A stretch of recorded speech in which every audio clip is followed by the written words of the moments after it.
Welcome back to another thrilling story that's bound to keep you on the edge of your seat.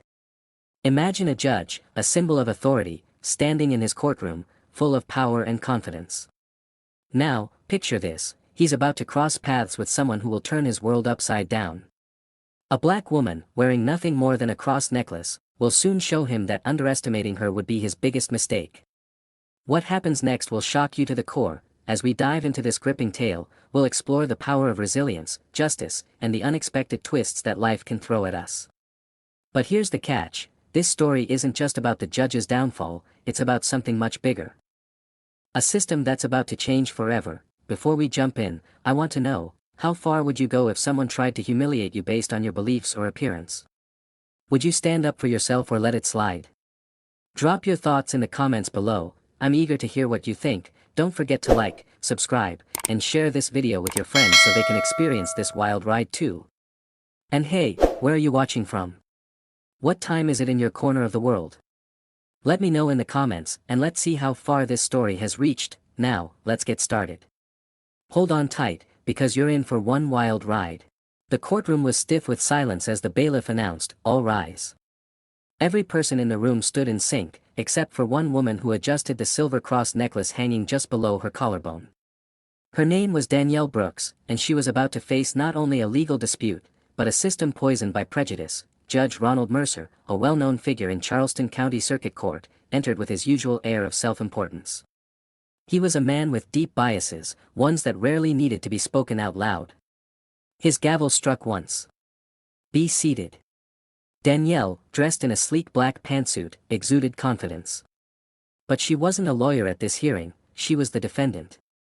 Wrongfully accused of obstructing a police investigation. Her real crime? Recording a group of officers using excessive force on a young black boy near her bookstore, Mercer glanced at the docket, then raised his eyes to her necklace. His brow furrowed with disdain. "You, defendant. Remove that jewelry. It's inappropriate and distracts from courtroom decorum," he barked. Danielle was stunned. "Your Honor, it's a religious symbol. Protected under, I said remove it." Mercer shouted, his face turning crimson. "Or I'll have you held in contempt." The gallery murmured. Even the opposing attorney looked uncomfortable. But Danielle wasn't one to cower. She took a deep breath and clasped the cross tighter. "With all due respect, Your Honor," she said, standing firm, "this necklace represents my faith. Under the First Amendment and Federal Code, I have the right to wear religious symbols." Mercer slammed the gavel. $5,000 fine. "And another 5,000 if I see it again." Gasps echoed in the room. Danielle didn't flinch. Her attorney, a fresh out of law school public defender named Toby, leaned in and whispered, "We can appeal this. But this is Mercer.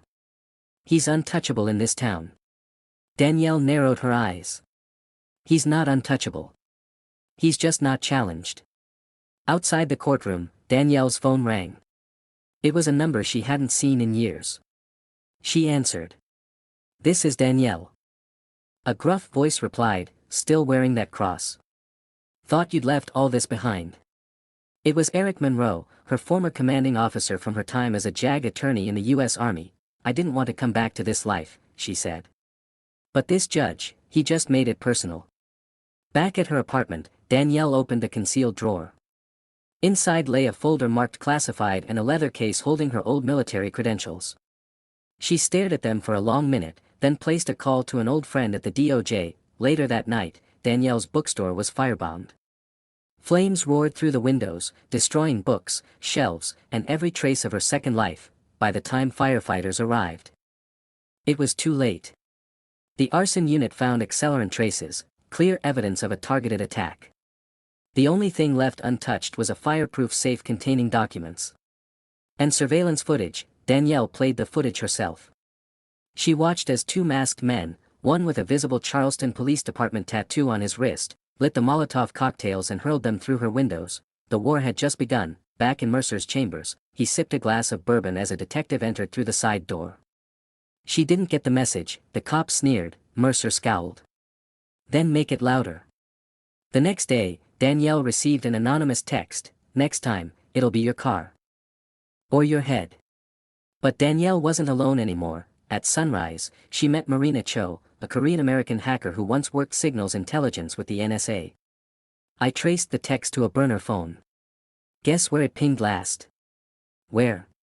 Judge Mercer's country club. Danielle's eyes hardened. Time to remind him who he just messed with. That night, Danielle met with Toby and laid out her real background. His jaw dropped. You were a senior legal advisor to Delta Force missions. More than that, she said. I authorized black ops strikes. Toby stammered. And you let this judge bully you? I wanted peace. But sometimes, peace requires fire. Together, they filed a motion to challenge the penalty. But not through the usual channels. Instead, Danielle requested a federal intervention, citing constitutional rights violations. Her contacts in D.C. had already started poking into Mercer's finances, and what they found was disturbing: offshore accounts, shell companies, and illegal asset transfers from consulting fees. Meanwhile, Marina uncovered a trail leading from Mercer to local militia groups with ties to white nationalist movements. Things escalated quickly. One afternoon, as Danielle left her federal hearing, shots rang out in the parking lot. She dropped behind a car as bullets ripped through the air. Toby screamed and ducked under a bench. Danielle pulled a compact Glock from her boot holster and returned fire, hitting one of the shooters in the leg. The masked attacker howled and fled into a waiting black SUV. Sirens blared within seconds, but the shooters were gone. The FBI showed up shortly after, now fully engaged. Agents took statements, secured footage, and began putting pressure on Mercer's allies, but Mercer? He remained smug, until the next courtroom session. Danielle walked in wearing the same silver cross. Mercer's eyes went wide. Did you not learn your lesson? He hissed. Danielle smiled. You're the one who's about to learn something. Mercer leaned back, confused. What are you talking about? Toby placed a thick stack of documents on the table. Your Honor, we're filing a motion for recusal and criminal referral. Mercer laughed until Danielle cut in, and we're calling for your immediate suspension. Suddenly, a side door opened, and armed federal agents entered the courtroom. The courtroom fell into stunned silence as the federal agents flanked both sides of the chamber. Judge Mercer's arrogant smirk evaporated the moment he saw the gold DOJ badges gleaming beneath their black tactical jackets. Danielle stood motionless, eyes locked on the man who had tried to destroy her. Mercer tried to keep his composure. Officers, he said, voice cracking slightly, this is a court in session. You're interrupting. One of the agents raised a hand. This isn't a courtesy visit, Your Honor. Agent Simmons, a stern black woman with piercing green eyes, stepped forward and handed Mercer a sealed envelope. You are under investigation by the Department of Justice. Financial corruption, conspiracy, and deprivation of civil rights under color of law.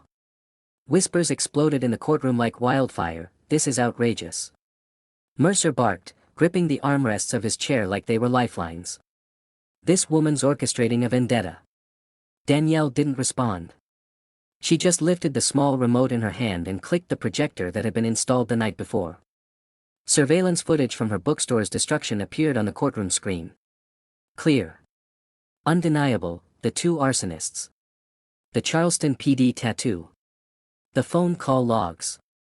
All leading back to Judge Ronald Mercer, the jury gasped. Even the court reporter's fingers froze over her keyboard. Is this a joke? Mercer said, his voice rising with desperation. This evidence is inadmissible. I'm a judge.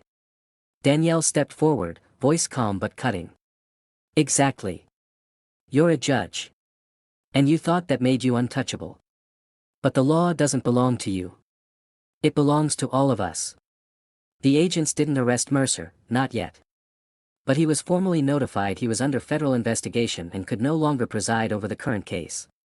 His face, once smug and powerful, now looked drained of all color. Court is adjourned, Danielle said softly, and walked out, her cross necklace catching the light as the courtroom doors closed behind her. Outside, the media was waiting. Cameras flashed. Microphones swarmed. Danielle, can you comment on the judge's behavior? Is it true you're former military counsel? Are you planning to sue the state? Danielle ignored most of them, until a young black girl, maybe 16, stepped forward and said quietly, "Thank you for wearing your necklace." Danielle smiled. Always. Later that evening, in an underground parking garage, a black van with tinted windows waited. Inside were three armed men. One of them had a long scar across his face and a photo of Danielle in his hand. Orders came in. Take her out before the DOJ digs too deep. The man with the scar chuckled. She can't be that dangerous. Then why did Mercer say she's ex-military? Legal division or not? The woman is trouble. The next morning, Danielle was reviewing court filings in her home office when her motion sensor alarm triggered. She stood, instantly alert, then ducked as a suppressed round pierced the window and shattered a lamp inches from her head. Gunfire erupted. She rolled behind her couch, grabbed her sidearm, and moved tactically through the apartment. Years of training kicked in like muscle memory. She peeked through the shattered window and spotted two masked figures crouching behind parked cars. They weren't here to scare her. They were here to kill. Danielle kicked open her back door and bolted into the alley, taking a tight corner and sprinting toward her vehicle. A gunman followed, firing at her heels. She dove behind a dumpster and returned fire, hitting him square in the thigh. He dropped with a scream. Another figure appeared on the rooftop and aimed a rifle. Too late, Danielle heard the bullet whistle, but it struck the brick wall inches beside her. A black SUV screeched into the alley and a side door flung open. It was Marina, Danielle's hacker friend. Get in. Danielle didn't hesitate. She leapt into the vehicle as bullets tore through the air. Marina floored it, swerving violently through tight alleyways until they burst onto an open road and left the shooters behind. Breathing hard, Danielle turned to her. They're escalating. Marina nodded grimly. And we just found out why. Back at a secure location, Marina brought up a digital map on her screen. There's a network. Mercer isn't just corrupt, he's part of something larger. These judges, cops, even politicians, they're linked to a shell organization called Pillarstone Advocacy Group. Danielle's eyes narrowed. What do they advocate? White supremacy, Marina replied. With legal power. Danielle sat in stunned silence. And my case was a test. They used you as a pawn to provoke, penalize, and punish. But Danielle wasn't about to play their game anymore. Toby's filing for an emergency federal review of Mercer's past rulings. If we can prove systemic bias, we might be able to expose the entire network. Marina pulled up files she'd decrypted, Mercer's emails with county officials, donation records, and internal memos. They were damning, and worse, one document suggested another planned attack. They're not backing down, Marina said. They're doubling down. Danielle stood and holstered her Glock. Then let's give them a war. That evening, Danielle and Marina staged a trap. They leaked false information through a secure channel that Danielle would be speaking at a legal advocacy event downtown. Sure enough, the Pillarstone network responded. Their internal chatter buzzed. At the event, staged with hired actors and undercover FBI agents, the attackers arrived. They were expecting a soft target. What they got was a crossfire. Gunshots exploded as agents burst from concealment. 3 armed men were taken down. One tried to run and was tackled by Danielle herself, who yanked off his mask and stared into his stunned eyes. I told you, she whispered. I'm not afraid. With the raid successful and suspects in custody, Danielle turned toward a television screen showing live footage. Judge Mercer, pale and sweating, was being bombarded by press outside his estate. His face said everything. He knew the clock was ticking, and Danielle Brooks wasn't stopping anytime soon. At 3:17 a.m., the secure holding facility in Charleston shook with the sound of fists pounding on steel doors. One of the detained suspects, Eli Ramsey, a known enforcer for Pillarstone Advocacy Group, had begun screaming in his cell, "She knows. She's coming for all of you." The guard on duty glanced nervously at the monitor before muting the feed. He didn't like what this case had stirred up. The look in Danielle Brooks' eyes during the sting operation haunted him. Calm, unshaken, with purpose sharper than a blade, across town, Danielle sat in a dark conference room inside a temporary federal operations center. She and Marina stared at a corkboard layered with files, photographs, and red strings connecting names to dates. It looked like a conspiracy theorist's wall, but every line told a truth the public hadn't heard yet. Danielle tapped one name, Judge Penelope Voss. She signed off on 87% of Mercer's rulings. No coincidence. Marina nodded. She's next on the list. But there's more. Look. She pushed a document toward Danielle, an encrypted ledger recovered from Mercer's seized laptop. It wasn't just money laundering or property grabs. It was case manipulation. Bribery. Evidence suppression. These aren't just bad judges, Danielle murmured. This is a criminal syndicate in robes. The door burst open. It was Toby, her legal partner and former military JAG. We got the green light, he said, panting. A full federal sweep of the courthouse in 48 hours. DOJ is moving in, quietly. They're coordinating arrests based on the evidence we've pulled. Danielle stood, stretching her shoulders. Then we need to keep the pressure on. Later that morning, Danielle entered the courthouse again, this time as a federal consultant and legal expert. Her badge was freshly minted, and her presence drew glares from several familiar faces. Some judges whispered. Others turned their backs. But one man didn't flinch, Judge Voss. She sat like a hawk on the bench in a separate courtroom. Her pale blue eyes scanned Danielle as she entered her chambers. You have nerve coming in here, Voss said coldly. Danielle didn't break eye contact.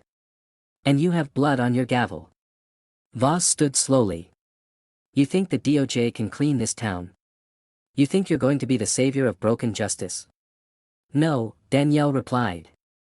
I just need to be the match that lights the fire. Before Voss could respond, Danielle placed a small black folder on her desk. Inside were signed affidavits, digital evidence, and recordings, enough to open a grand jury investigation. You're done, Danielle said flatly. She turned and walked out. Voss stared at the folder, her hand trembling, but Danielle wasn't done. That evening, Marina discovered something deeply unsettling. The names of 2 federal prosecutors assigned to Mercer's case had vanished from internal DOJ systems. Erased. No trace. No record of assignments, court filings, or attendance logs. Someone high up is covering tracks, Marina said. Danielle's pulse quickened. Find out who. Hours later, Marina's screen blinked with a name, Henry Callan, Assistant Deputy Director of Legal Oversight. A man who had received donations from Pillarstone-linked groups and who'd once clerked for Judge Mercer himself. Danielle stared at the photo. She remembered his face, smug, elite, a man who oozed immunity. That's the breach, she said. Callan is the one trying to keep Mercer out of prison. Marina grinned. You want to pay him a visit? No, Danielle replied. I want to drag him into the light. The next morning, Danielle arranged a surprise legal briefing at the Charleston Justice Symposium, an annual event where federal legal minds gathered. Callan was the keynote speaker. As he stepped onto the stage in his crisp navy suit, Danielle walked in from the back of the auditorium, carrying a duffel bag. Agents from the DOJ and OIG were seated among the crowd, prepared for what came next. Mr. Callan, Danielle said, raising her voice, before you begin, would you like to address the forged case logs found on your DOJ account? The room went silent. Callan blinked. What are you talking about? Danielle unzipped the duffel and pulled out a thick binder. This contains falsified redactions, fake case sign-offs, and bank transfers between Pillarstone affiliates and your offshore accounts. Care to explain why 2 prosecutors on the Mercer case vanished under your watch? Callan's voice faltered. You can't, this isn't, but he never finished. Federal agents moved in from both sides of the stage and placed him under arrest in front of hundreds of stunned attendees. Danielle stepped back, satisfied. Your turn to feel what it's like to be railroaded. As Callan was dragged out, Danielle received a message from Marina. We have a problem. Back at the ops center, Danielle reviewed the new intel. A small group of ex-law enforcement officers, loyal to Pillarstone, had been spotted in the area, armed and preparing a strike. They're trying to shut this down, Marina said. Tonight. Danielle loaded her weapon. Then we finish it first. She wasn't alone.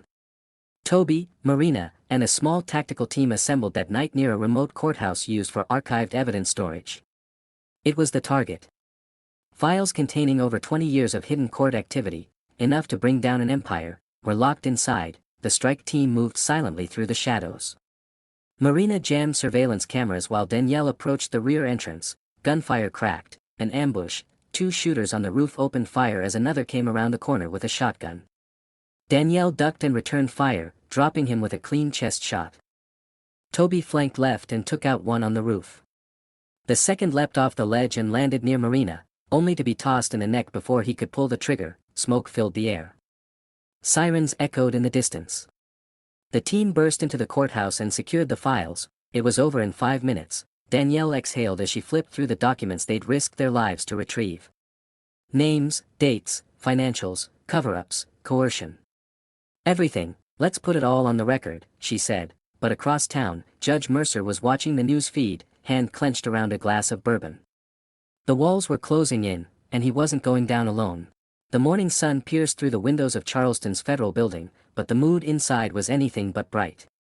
A war was unfolding behind mahogany doors and marble halls, a battle of justice, corruption, and deadly secrets. Danielle Brooks stood at the center of it all, battle-worn yet unshaken. Inside a sealed DOJ briefing room, Danielle paced before a group of federal agents, prosecutors, and military liaisons. Spread across the table were decrypted files from the courthouse raid. These documents proved without a shadow of a doubt that a long-standing network of corrupt officials had manipulated not only criminal proceedings but federal policy itself. Danielle tapped on a printout showing a financial trail connecting Judge Mercer, Judge Voss, and Henry Callan to a covert syndicate called the Gavel Union. This is not just about racism or greed, she said. It's a full-blown legal cartel hiding under the veil of justice. The room was tense, and now, she added, they're desperate. Just then, the double doors burst open. Marina rushed in, laptop in hand, face pale. We've got a breach, she said. Our witness protection list was hacked. All informants who testified against Mercer and Voss, names and locations, are compromised. Danielle's heart dropped. How many? 7. And one already reported being tailed. We need to move them, now. Meanwhile, Judge Mercer sat in a private conference room at his estate. Flanked by 2 of his most loyal former deputies, both armed, both dangerous. The elder judge's face was drawn with stress, but his voice remained cruelly composed. They think I'm cornered, he said, sipping whiskey. But Danielle doesn't know what's buried in that cross necklace she's so fond of. One of the deputies squinted. The necklace? You mean the one she wore in your courtroom? Mercer smirked. Exactly. She thought she was being bold, wearing it in defiance. But she was marked the second she stepped into my domain. That necklace was bugged. Audio. Location. Everything. You want us to track her down? Mercer stood. No. I want to bring the fight to her doorstep. Hours later, Danielle met with Marina and Toby at an undisclosed safe house just outside Charleston. There, they'd relocated the 7 at-risk witnesses under high security, but something felt off. Danielle's instincts kicked in.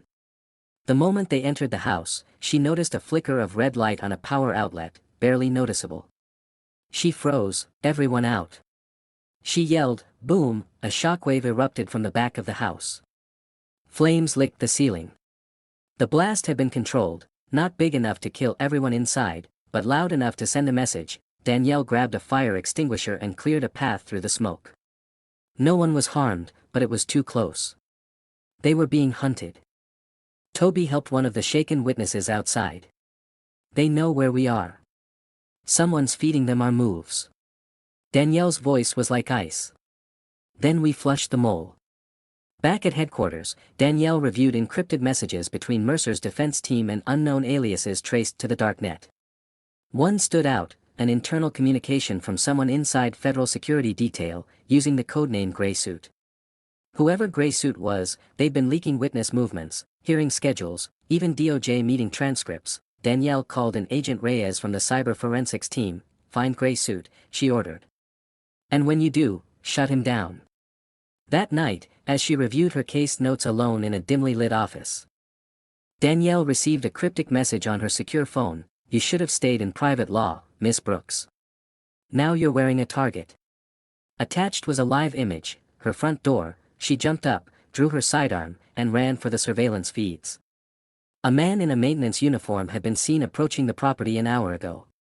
His ID was fake. Danielle bolted into her SUV and sped through back streets, her breath tight, her mind racing. I'm not running, she muttered.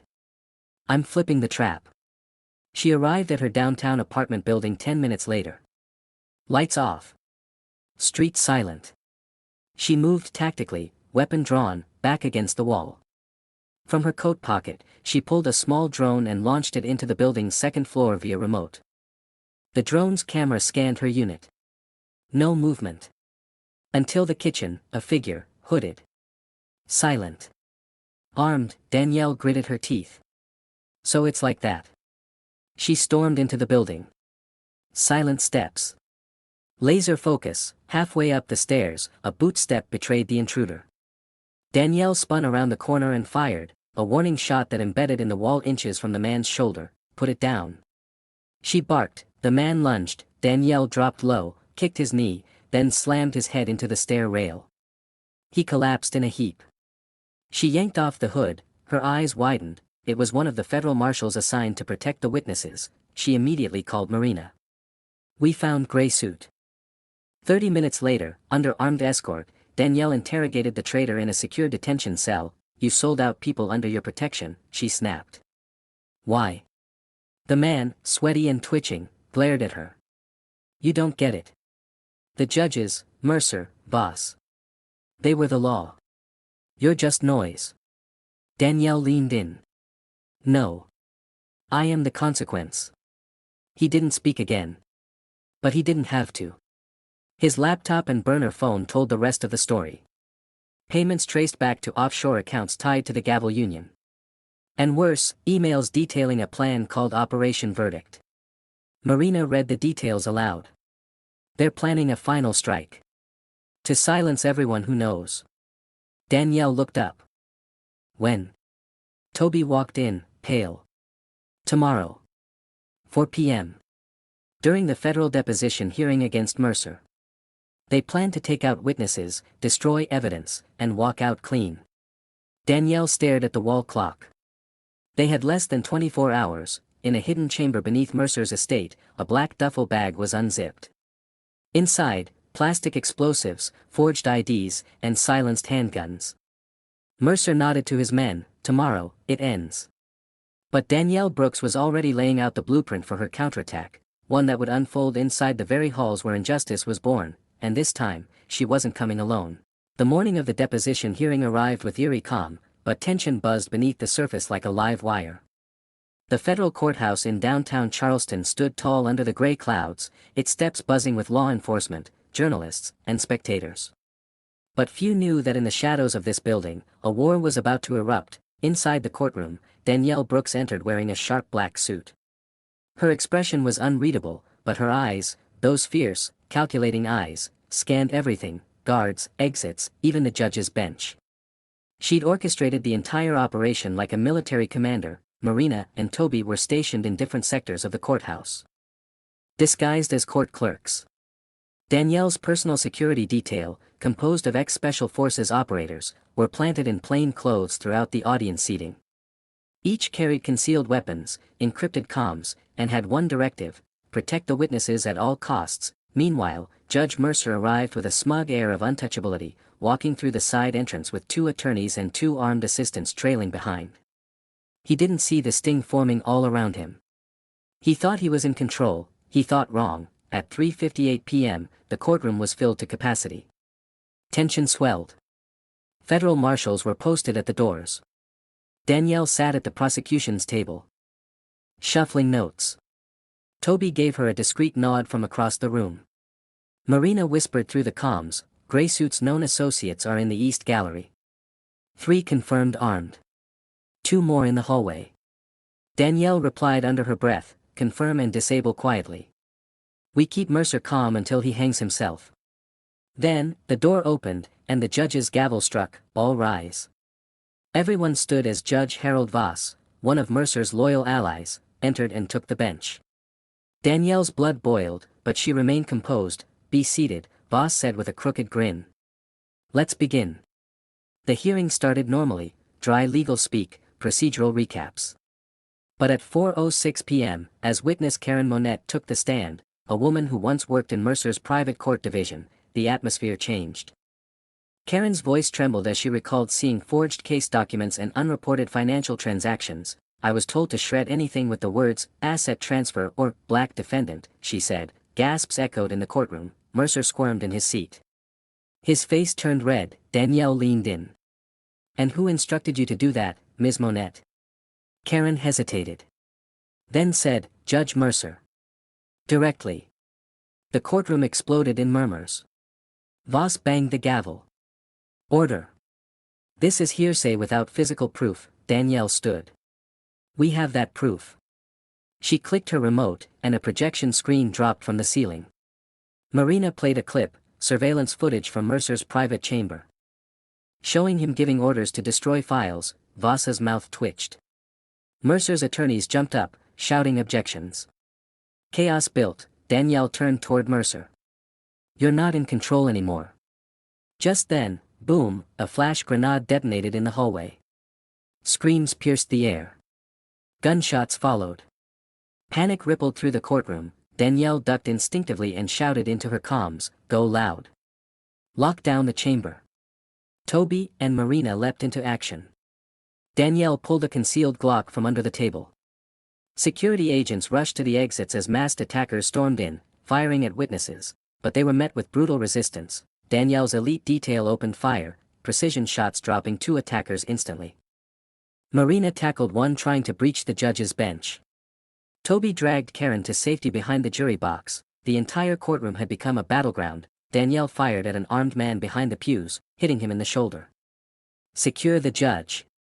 She yelled. 2 of her agents swarmed Judge Voss, disarming his armed escort and cuffing him to the bench. Danielle made her way toward Mercer, who had drawn a small pistol and was attempting to flee through the back chamber. She intercepted him in the hallway. He raised his weapon. She didn't flinch. Don't do it, she warned. You ruined everything. He growled. No, she said, stepping closer. You did. Before he could pull the trigger, a well-aimed shot from Marina struck the pistol from his hand. He screamed, clutching his wrist. Danielle slammed him against the wall, yanked his arms behind his back, and slapped on a pair of cuffs. You're done, she said coldly. Back in the courtroom, the dust settled. 3 attackers dead. 4 arrested. No civilian casualties. Witnesses secured. Judge Voss bleeding from a broken nose after resisting arrest. Danielle stood before the shell-shocked crowd and took the microphone. For years, these men weaponized the law against the innocent. Today, justice fought back. Applause erupted. Later, in the Federal Holding Center, Danielle sat across from Mercer in an interrogation room. His ego had withered. His eyes were glassy. But still, he tried to assert control. You have no idea what you've awakened. I'm just a piece, there are more. Danielle leaned forward. Then I'll take every piece off the board. He smiled faintly. You think I regret what I did to that woman over her necklace? She was beneath me. Danielle pulled out her badge. Her name is Dr. Yvonne Cross. Constitutional scholar. Military attorney. Licensed to practice in 47 states and the Supreme Court. She's forgotten more about law than you'll ever know. Mercer looked like he'd swallowed acid. She's the one who helped us bring you down, Danielle added. The necklace was a decoy. She wore it knowing you'd react. And you did. Mercer's jaw clenched. She baited you, Danielle whispered. And you took it. That night, as Charleston slept under police sirens and flashing lights, Danielle met with Dr. Cross outside the federal courthouse. Thank you, Danielle said. Dr. Cross smiled, holding her now famous cross necklace. The cross didn't offend him. The power of a black woman in his courtroom did. Danielle nodded. And now, he'll spend the rest of his life watching women like us dismantle his empire. They walked off, shoulder to shoulder, 2 warriors in heels, but the war wasn't over. There were more judges. More operatives. More secrets to uncover, and Danielle Brooks was just getting started. The morning after the courtroom assault, the city of Charleston buzzed like a hive kicked open. News helicopters swarmed the skyline. Reporters crowded the courthouse steps, flashing microphones into every passing face. Headlines screamed across every screen: corrupt judge arrested in courtroom shootout and legal heroine Danielle Brooks leads Operation Clean Slate. But in a quiet federal building tucked on the edge of the city, the real battle was just beginning. Danielle Brooks stood before a whiteboard filled with photos, case numbers, and red strings connecting a spiderweb of corruption. Judge Mercer wasn't the only rotten link. He was a key player, but not the kingpin.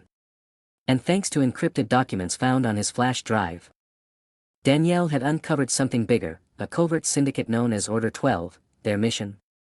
Exploit the justice system to funnel wealth, control public opinion, and silence dissent, especially from minorities. Judges, attorneys, even politicians were involved. It's a whole damn network, Marina said, arms crossed. These people were running a legal mafia from the bench. Danielle pointed at one of the photos, Judge Carson Dillard, presiding over multiple wrongful conviction cases involving Black and Latino defendants. He had ruled against civil rights attorneys in nearly every case for the last 6 years. He's next, Danielle said. Toby glanced up. What about security? After yesterday. They know we're coming. Danielle smirked. Good. Let them come. 3 days later, Danielle's team split into tactical squads. They had warrants. They had firepower. And they had a plan. Marina led a surveillance detail to track Dillard's car movements and known associates. Toby embedded himself with a local news crew as cover to film the takedown. Danielle coordinated with the U.S. Marshals and FBI, but only the agents she personally vetted. After Mercer, she trusted no one fully. At 4:17 p.m., Dillard's vehicle pulled into a private estate just outside Charleston, a place called Twin Oaks. Officially, it was listed as a country club. In reality, it was a fortified bunker for Order 12's elite. Toby's voice crackled through the earpiece. Eyes on Dillard. He's meeting with a half-dozen suits. Looks like Judge Voss's brother, too. Marina responded from her drone feed. They're guarding the south entrance with AR-15s. 2 snipers on the roof. Danielle exhaled slowly, then said, we breach in 10. Go non-lethal until they fire. If they fire first, drop M. The assault began like a hurricane. 2 flashbangs detonated outside the estate gates. Smoke poured over the lawn as Danielle's team burst from SUVs in tactical gear. Shouts of federal agents echoed through the pine trees. The guards opened fire instantly. Bullets cracked through branches. One hit a marshal's vest and spun him backward, but he got up fast. Danielle returned fire, her rifle barking controlled bursts. Marina took out 1 sniper from the drone's mounted weapon before rappelling down the estate side wall. Inside, Dillard was in full panic. He grabbed a suitcase full of cash, a burner phone, and tried to escape through a hidden tunnel. But as he pried open the trapdoor, he was greeted by Toby and 2 marshals. Evening, Judge, Toby grinned. Court's in session. Dillard reached for a pistol, but Toby kicked it away and slammed him to the ground. Outside, Danielle and her team had subdued all resistance. The estate's interior was a treasure trove, documents, blackmail files, off-the-books court rulings, and hidden safes full of encrypted drives. Everything they needed to unravel the rest of Order 12. As Danielle cuffed Dillard, he spat on the floor. You'll regret this. She leaned down, her eyes blazing. You already do. Back at the command center, Danielle sifted through the recovered files. One document made her stop cold. It was a memorandum, dated 2 months earlier, from a secret meeting held in Washington, D.C. The memo mentioned a scheduled termination of high-profile legal disruptors. Her name was third on the list, so was Yvonne Cross. Danielle clenched her fists. They're planning assassinations. Marina leaned over her shoulder. We need to get to D.C. This goes beyond Charleston now. Danielle nodded slowly. We'll hit them at the root. The next morning, Danielle flew to Washington with a hand-picked strike team.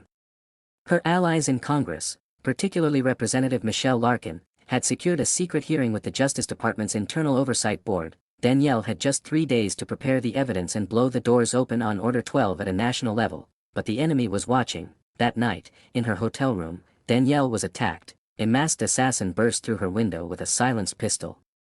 She rolled off the bed just in time. The bullet punched a hole through the pillow where her head had been. She grabbed her sidearm from under the mattress, returning fire while crawling toward the dresser. The assassin dodged, leapt, and aimed again, but before he could pull the trigger, Danielle kicked over the lamp, plunging the room into darkness. She moved like a ghost, ducking low, heart hammering, counting his footsteps. Then she struck. She swept his legs, pinned him to the floor, and jammed the barrel of her gun against his temple. Who sent you? She growled. He refused to answer, so she ripped off his mask. It was a U.S. Marshal. One of the agents she'd worked with in Charleston. I trusted you, she whispered. Stunned, he smirked. You think this ends with Dillard? With Mercer? You're nothing. We control the system.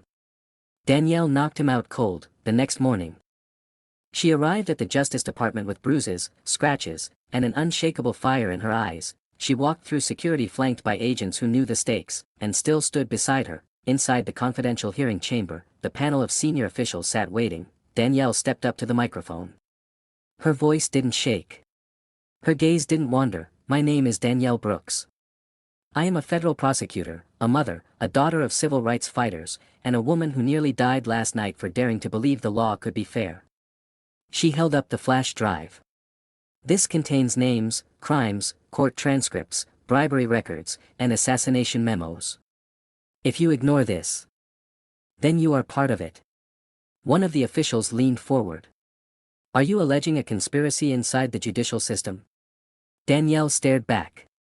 I'm not alleging it. I've exposed it. And the room fell silent, because deep down, they already knew. The sealed chamber fell into a thick, almost suffocating silence.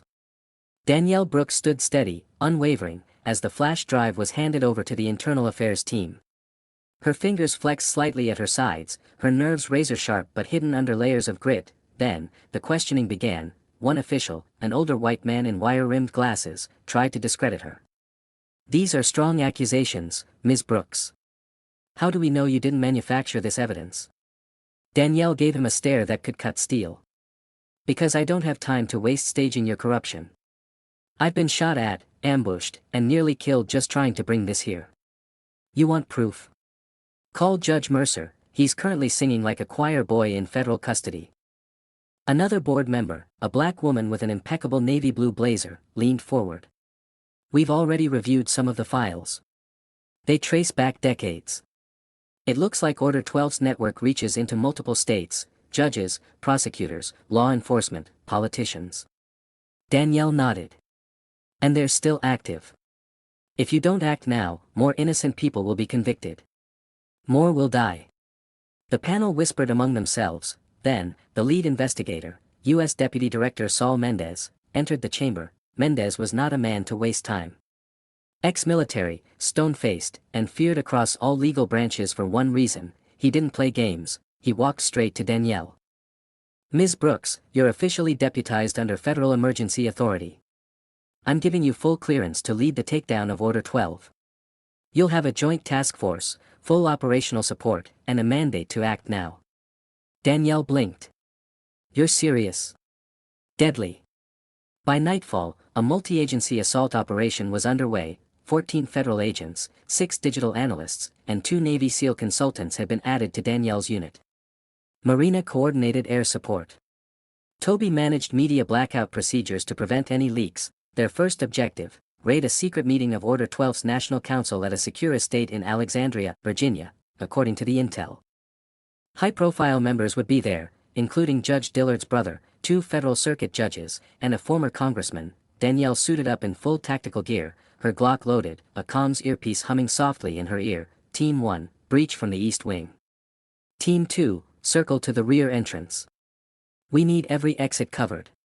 They moved in at 2:43 a.m. The estate was heavily fortified with motion sensors, armed guards, and surveillance drones. But Danielle's team had come prepared. She used infrared imaging to locate the primary targets, gathered around a mahogany table beneath a crystal chandelier. 3, 2, 1, go. A battering ram crushed the side door. Tear gas launched through upper windows. Screams erupted. Gunfire blasted into the dark as Danielle stormed in with her team. 2 guards rushed the stairwell, spraying bullets. Marina dropped them with perfect shots from the rear entry. Danielle kicked open the double doors to the meeting room. The Order 12 members looked frozen in disbelief. FBI. She shouted. Hands where I can see, M. One of the judges went for a hidden pistol under the table. Big mistake. Danielle dropped him with a single shot to the shoulder. Anyone else? She barked, scanning the room. The rest raised their hands, sweating in fear. As agents zip-tied wrists and secured the perimeter, Danielle confronted the man at the head of the table, Judge Alan Travers. He had once ruled on the D.C. Circuit Court and was rumored to be the unofficial leader of Order 12. He looked at Danielle with disdain. You think this ends us? There are always more. We are the system. Danielle stepped close. Then I'm the virus. And I just infected your whole house of cards. She reached into her vest and pulled out a small body cam. Everything you just said is recorded. Enjoy retirement, in a federal prison. By sunrise, the arrests were front-page news across the nation. Legal empire falls, FBI raids secret counsel in Virginia. Danielle Brooks praised AS, new face of justice. Media flooded Danielle with requests. Talk shows, national news networks. Even documentaries. But she wasn't interested in fame. She had one more place to go. Back in Charleston, she entered the same courtroom where Judge Mercer had humiliated her. The benches were now empty. The American flag still hung behind the bench. But the air was different, quiet. Honest, she stood before the court alone and whispered, "We took it back, Mama." Later that day, at the federal holding facility, Danielle had one final visit to make. Judge Mercer sat in a small interrogation room, hands shackled, wearing a prison jumpsuit. He looked up as she entered. "You." She smiled. "Me." He scowled. "You ruined everything. You embarrassed me." "For what? A necklace?" Danielle reached into her blouse and pulled out the same cross necklace he once mocked. "This cross is my strength. It's what my grandmother wore when she marched with Dr. King. What my mother wore when she got her law degree. And what I wore when I made you walk out in handcuffs." Mercer's face twisted in rage. Danielle leaned forward, voice calm but fierce. "You tried to break me over faith and skin. But I didn't just survive. I dismantled your empire. And I did it with grace, justice, and a gun when I had to." She stood, knocking gently on the door for the guard. As she walked out, Mercer shouted behind her, "You'll be forgotten." Danielle paused in the doorway, "Not today." And with that, she disappeared into the light. The sun was setting behind the city as Danielle Brooks stood on the steps of the courthouse, watching the last remnants of daylight fade behind the horizon. She had always loved this time of day, when the world seemed to pause for a brief moment of peace. But tonight, she knew there was no time for rest. The operation had been a success. The FBI had taken down Order 12, the corrupt judicial network that had poisoned the system for decades. The high-ranking judges, politicians, and law enforcement officers who had once believed they were untouchable were now in custody, awaiting trial. But as Danielle made her way down the courthouse steps, she couldn't shake the feeling that this victory was only the beginning. There were still those who would try to rise from the ashes of their fallen empire, to rebuild and resume their corrupt ways. But she would be there to stop them. She pulled her jacket tighter around her, the cool evening air biting at her skin. Her phone buzzed in her pocket, and she pulled it out to see a text message from Marina, "We need to talk. Meet me at the safe house." Danielle didn't hesitate. She typed a quick reply, then made her way to the car. The drive was silent, her mind racing with the weight of the mission that lay ahead. But as she arrived at the safe house, she knew the hardest part wasn't over. It was just beginning. Inside, Marina was already waiting for her. Sitting at the table with a laptop open in front of her, "You're not going to believe this," Marina said, her voice tense. Danielle raised an eyebrow. "What now?" Marina tapped a few keys on the laptop, pulling up a series of encrypted files. "We've decrypted some of the intel we recovered from the estate. Turns out, Order 12's network isn't as dead as we thought." Danielle's stomach tightened. "What do you mean?" "There's a new group. A new operation, going even deeper underground. They've already infiltrated a few key political offices, law enforcement agencies, and even the military." Danielle's blood ran cold. "How did we miss it?" "We didn't. They've been laying low. Waiting for the right moment to strike. And now, they're planning something big, something that could shake the entire nation." Danielle's fists clenched. "Not on my watch. We're going to need more than just federal agents to stop this," Marina continued, her eyes burning with resolve. "We need a bigger, more powerful team. People who can take the fight to them directly." Danielle nodded, understanding the gravity of the situation. "I've already got some names in mind. We'll need the best of the best." The next morning, Danielle was in full operation mode. She had assembled a task force that included some of the most skilled agents, military operatives, and hackers in the world. Together, they would track down the remnants of Order 12's network and put an end to their plans for good. but as Danielle briefed her team, she couldn't ignore the feeling that something was off. Every move they made, every lead they followed, seemed to circle back to one central figure, the same corrupt judge who had caused all of this in the first place, Judge Mercer. It didn't make sense. He had been arrested, his assets frozen, his entire career destroyed. Yet, there was no sign of him in the records. No formal charge. No trial. Something's not right, Danielle muttered to herself. She turned to Toby, the lead analyst. What can you find on Mercer's whereabouts? I need to know everything. Toby typed furiously on his keyboard, scanning through public and private records. His face paled as he came across something buried deep in the data. I think I found something. It's not good. Danielle leaned in, her heart pounding. Tell me. He's been granted special treatment. Somehow, some way, he's still pulling strings from behind bars. The feds aren't even aware of it. It looks like Mercer's using his contacts in the prison system to run an underground operation, out of the very same facility he's locked in. Danielle's fists slammed down on the table. How is that possible? He's behind bars. I saw him. I don't know, Toby replied, voice shaky. But I think we're dealing with a deeper conspiracy. He's using a network of loyalists to smuggle orders out. This could be bigger than we imagined. That night, Danielle and her team launched a covert operation to expose Mercer's continued influence. Armed with the intel from Toby, they managed to trace a few phone calls and intercepted messages. It led them to a small, seemingly inconspicuous meeting between Mercer and a group of high-ranking officials, some of whom were already linked to the remnants of Order 12. The team breached the facility under the cover of darkness, taking down a few guards on the way. They moved quickly, no time to waste. This was it. The moment they had been waiting for, but as they entered the holding facility, they were met with an unexpected surprise. Mercer was gone, the cell that once held him was empty. His personal effects, gone. No trace of his escape. Just an eerie, empty room. Danielle's heart sank. He's playing us again. It was clear now, Mercer wasn't done. He had made his escape, and the war was far from over. Danielle stood at the edge of the room, her mind racing.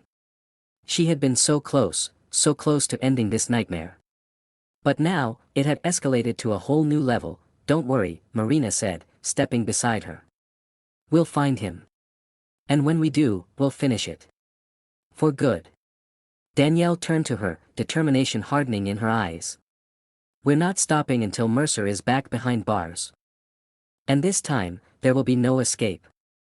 With a deep breath, Danielle knew that the final showdown was just beginning. Hope you enjoyed the story. Don't forget to like, comment, and subscribe for more. Tell me where you're watching from and what time it is in your area. Would you have handled Judge Mercer differently? I want to hear your thoughts in the comments below.